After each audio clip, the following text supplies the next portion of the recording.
Hi, I'm James Schneider with Blue Chip Training and Marketing. Joining me for this session of our website development series is John Wells of Webwise Design and Marketing. John, thank you again for joining us. My pleasure, James. Now, in the past sessions, we talked about what you needed in order to develop a website, the information that you needed. First thing you asked me is, why am I doing this site?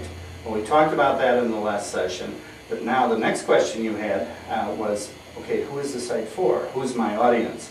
So in continuing with the storyboarding planning that I do, I put the audiences out here that I thought would be potentials for my website.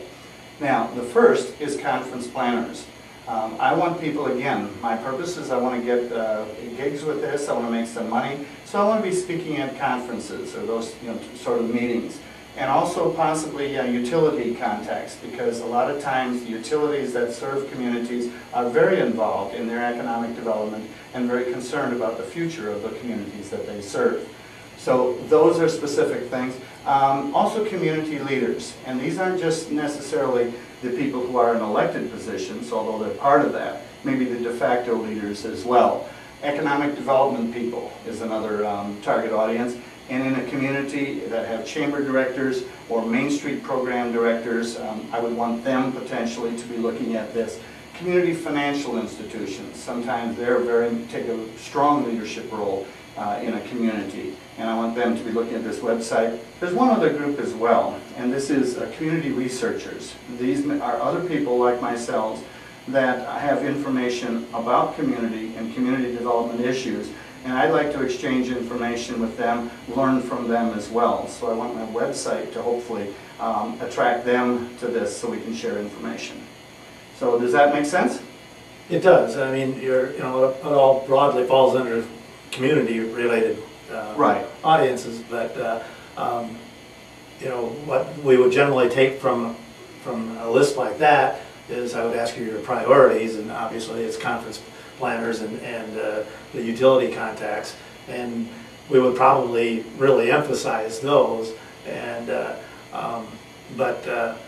it really defines who your audience is, and the reason that's important to us is then the next question we ask is, do you have content to support this audience and each of them? Do you have information for conference planners, and do you have information for your ED people?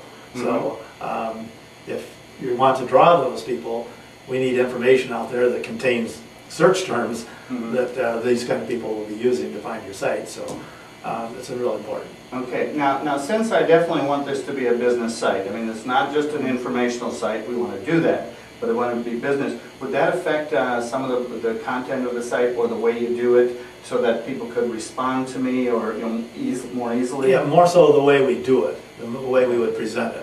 We're going to present it in bulleted lists that they can read easily and quickly, and not a lot of heavy reading for them. You may have access to some of that stuff, but we wouldn't emphasize it. And and we're going to make sure that there are contact forms and ways to interact with these people. Okay. And again, that's something we'll get into down the road. But this clearly defines it very well. And again, it's important to know who you're presenting this to, because that leads to your content.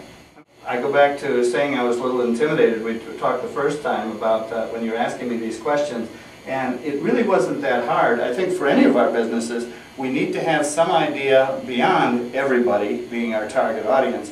We need to have a good idea of who the people are that we're trying to directly impact, to get them to our website, and then to get them to act once they come to our website.